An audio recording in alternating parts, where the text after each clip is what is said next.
Let's take you live to Peel Police headquarters now for an update on a series of robberies targeting the Southeast Asian community. Let's listen in live. South Asian community that also happen to be part of the 2SLGBTQ plus community as well. So some specific vulnerabilities here. And as the investigation unraveled and we learned to better understand the reluctancy of the victims to come forward, is how we've come to this information. And it was important for us to be here and address the public that this type of behavior is going on, albeit there is 3 victims reported to police now.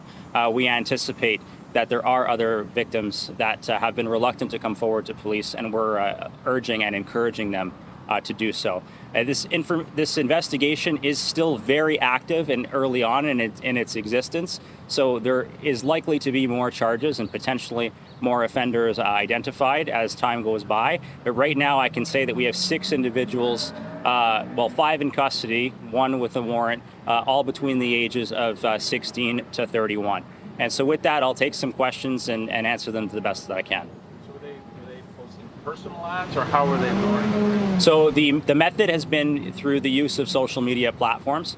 The most prevalent one that we identified was Snapchat, but we're obviously very open to the idea that this exists on other platforms via other means as well. Is the importance of us being here and telling the public that maybe trying to network with people and understanding the specific vulnerabilities, members of the 2SLGBTQ plus community that might be wishing to be discreet, or they're still in the closet and looking for a safe place to network, to understand that there's risks, there are bad actors out there looking to exploit them. Where were they luring them to? Individual locations were specific to the individual victims. So what was happening was there was some sort of initiation into communication between the victims and the accused parties. And they were at some point networking and agreeing to a location to meet. There doesn't seem to be any significance in the location. They're all different, but what's of significance here is the means by which these individuals are talking and the false pretenses of meeting for either social networking or something of an intimate nature. And then they were forcing them, some of the kidnapping part of it, how does that come? So part of it is nuanced, that we have to be a little bit intentionally vague in the situation that there are other accused persons that we're looking into. So some sort of communications happening beforehand, an arrangement to meet up at another location is being had, and then the victims either getting into an accused vehicle or accused getting into their vehicle and forcefully being taken to another location. And then were they being held for like a ransom, or like what was happening? In these instances, it was more so personal belongings and robbed of money. Yes. Yeah. What do you advise those who are not aware of this type of behavior, who are online, thinking this is fun? Every single day, people network with people via social media apps without any instances, with any issues whatsoever.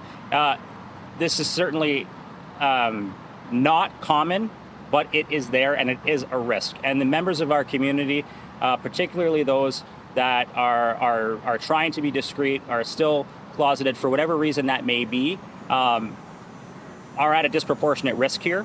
So we're trying to advise the public to understand that this is happening.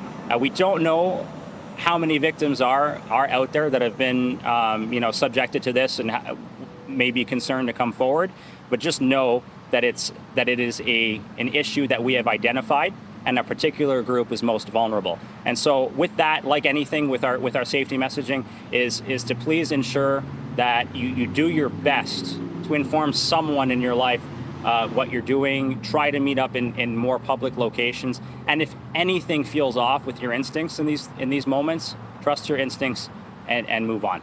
How many victims have Were come there any forward? red flags? Anything that stands out with these interactions? Well, in this case, we've got accused that are portraying themselves as members of the 2SLGBTQ plus community to create that sense of trust and comfort for these victims. So that's obviously concerning, because there are genuine people out there, part of these communities, that are looking to network without nefarious intentions. So it's just something to be aware of in your messaging, and it's an opportunity to alter your tactics, sort of say, in the way you communicate with individuals and understand and maybe check off a few extra safety boxes before you finally arrange to meet somebody. How many victims have come forward? So right now, as it pertains to the region of Peel, we have 3 victims that have come forward to us. Since the launch of the extraordinary task force, can you please explain what has been done internally to get the knowledge and expertise to crack down on these guys in terms of language capabilities and cultural competence?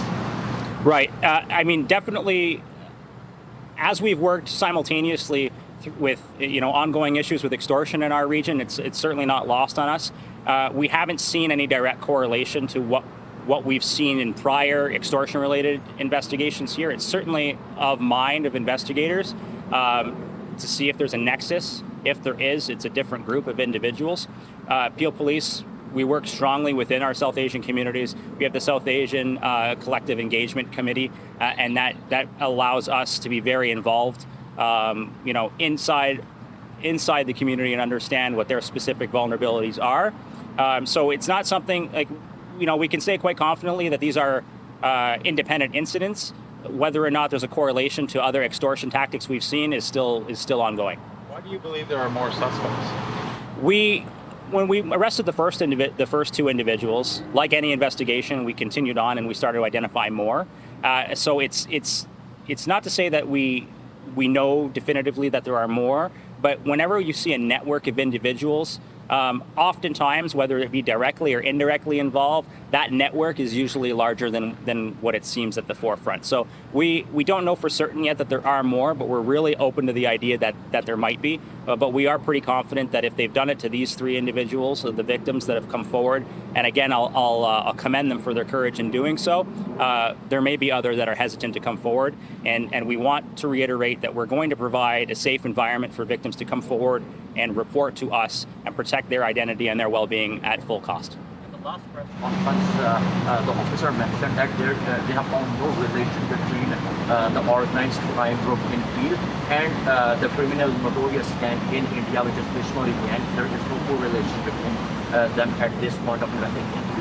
Something has changed at this point, because if we talk about the murder of May 14 Hardeep Singh Dada, that group has claimed the responsibility. One prominent news publication in India has reported that. Well, again, I don't really want to comment too much on that separate investigation as it relates to this one. We're not aware of any connection to Bishnoi, and so we can say that confidently. If something comes up to that effect later, we'll let you know for sure. Are these international students or any background from them? I'm sorry. These are like international students or they are like? No, the only information that I'm able to provide at this point is we've got 6 individuals between the age of 16 and 31. Their immigration status in the country, why they're here, it's not something we're prepared to release at this point. Are they Canadian citizens? Sorry? What's the age group of victims? Sorry, of the victims? Yeah, age group. Yeah, I just out of, obviously we have to foster an environment where we want victims to come forward. And this is a particularly vulnerable group of victims. And so to protect them, we're not going to go into any further details on their age. Are the suspects Canadian citizens? I'll have to follow up with you on that. That's something I can do for you. Thank you. All right, that's the very latest from Peel Regional Police this hour, updating the media on a series of robberies targeting the South Asian community in Brampton. The victims, including members of the 2SLGBTQ+ community. 5 people are now in custody, all between the ages of 16 and 31. Police say the victims were targeted on social media, primarily Snapchat, and they say the perpetrators acted as if they were members of the queer community, that the victims were lured to in-person meetings and eventually they were robbed of money. We can also tell you 3 victims have come forward. Police are hoping others do as well. They don't know how many victims are out there. They also believe there could be more suspects, and they're asking anybody with information to come forward.